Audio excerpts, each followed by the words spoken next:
Hello doers. Today we will see how to print export delivery order via inventory module.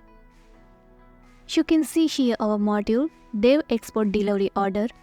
First install this module, so click on activate button.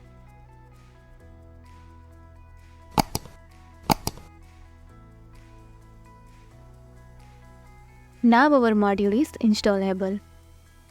Go to inventory module, go to delivery orders, and you can see here multiple orders.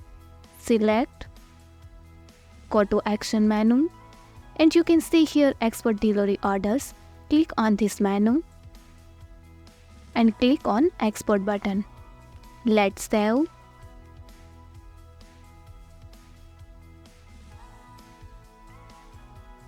And you can see here multiple orders print here.